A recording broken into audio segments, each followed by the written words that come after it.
She thought I'd never find out, until I turned her big moment into her biggest humiliation. It started with a feeling I couldn't shake, like walking into a room that had just been vacated by something sinister.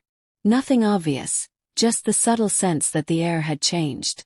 I'd been married to Naomi for over a decade. We had history, traditions, routines. I trusted her, believed in the vows we made beneath that oak tree in front of our closest friends. But lately, something had shifted. First, I tried to ignore it. Naomi, my wife of 10 years, had begun to drift.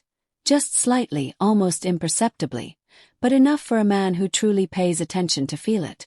She was always on her phone, constantly texting, smiling at messages she wouldn't let me see. She brushed it off. Just work stuff, babe. Her hours stretched later. Her wardrobe shifted. She started putting extra effort into her makeup, suddenly obsessed with looking polished, even just to go to the store. She told me it was about her self-confidence. Said she wanted to feel good again. I wanted to believe her. I tried to believe her. But the gut never lies. I told myself I was imagining things. I told myself I was paranoid. But then I found the receipt. It was wedged inside her purse like it didn't belong, crumpled beneath a used tissue and a lipstick she hadn't worn in years. A dinner receipt from Leora, an upscale downtown restaurant with white tablecloths, candlelight, and a wine list longer than my arm. It wasn't a place we'd ever been together. It was the kind of place where you go to impress someone special. When I asked her about it, she barely looked up, mumbled something about a client meeting. Her voice was too casual. Her eyes avoided mine. Guilt oozed through every syllable. I didn't confront her, not yet. Exploding in that moment would have done nothing but give her a chance to lie. And I didn't want words, I wanted proof. So I bided my time. I watched, waited, listened. She had become possessive of her phone, always keeping it face down, never out of reach. But one night she slipped. She left it on the kitchen counter when she went to shower. I already knew her passcode. I'd known it for weeks. With shaking hands, I unlocked her phone and scrolled. There it was. Not under his name, of course. The texts were saved under Melissa. But no woman I know sends messages like, "Still thinking about that kiss in the elevator. You taste like danger. Next lunch is just us, okay? I miss your hands." My stomach turned. The real name came later, Julian. A smug, smooth-talking account manager at her firm. Married. 2 kids. Mr. Polished. I'd seen his face in her company's holiday photos, arms slung around his wife like a trophy. The kind of guy who thought he could juggle home and office affairs without ever dropping a ball. I gathered everything. Screenshots, timestamps, even location pings from her phone. I didn't just want the truth.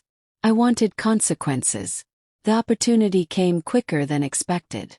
Naomi had been working on a big client pitch for weeks.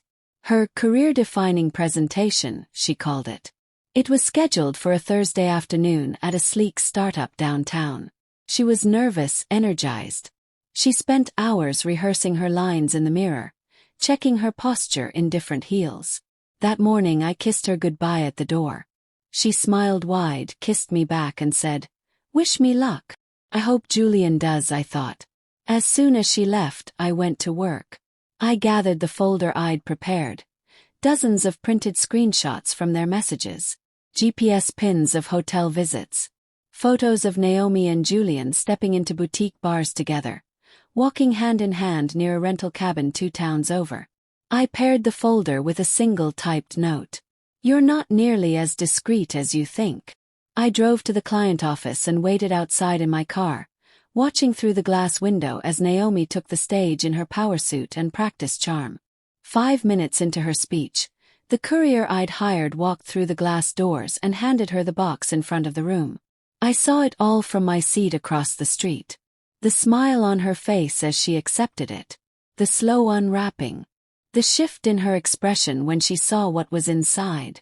Her hand trembled as she flipped through the evidence. She tried to speak, but her voice cracked. Murmurs erupted across the room. The client manager looked appalled. Her colleagues, Speechless. Naomi's career-defining moment had just become her public collapse. But I wasn't done. That evening, I followed her to a little cafe near the river. She thought she was meeting Julian to regroup. He slid into the booth across from her like nothing had changed. But I was already there, sitting in the back waiting. I let them talk for a few minutes, watched the panic build. Then I approached their table. "Julian," I said calmly. His eyes snapped to mine. Naomi turned slowly, her face ghost pale. "Who are you?" Julian asked, but I saw the dread in his posture. I pulled out a manila envelope and dropped it onto their table. "I'm the husband," I said. "The one you've both been lying to."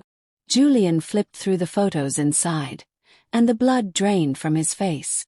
Naomi's eyes flooded with tears. She reached for my arm. "Ethan, please, can we talk? Please not here." I shook her off. "I've already sent everything to your boss," I told Julian. "And to your wife. In case you were wondering." He stammered. You can't do that. You'll ruin everything." "You ruined it," I snapped. "Both of you. You think there aren't consequences for what you've done." Neither said a word. As I turned to leave, I added, "Naomi, don't bother coming home. The locks are changed. Your things are in storage. And my lawyer will be in touch." Her sobs echoed behind me as I walked out. In the weeks that followed, she tried everything. Calls, texts, even a handwritten letter begging for forgiveness. But I never responded. Julian. His wife filed for divorce. HR dismissed him within a week. His perfect little world cracked wide open. As for me, got my peace. I moved out of that house filled with half-truths and started fresh. It wasn't easy, but it was liberating. The kind of freedom that comes from shedding a weight you didn't realize was crushing you. Naomi and Julian chose deception, chose closure, and this time I walked away without looking back.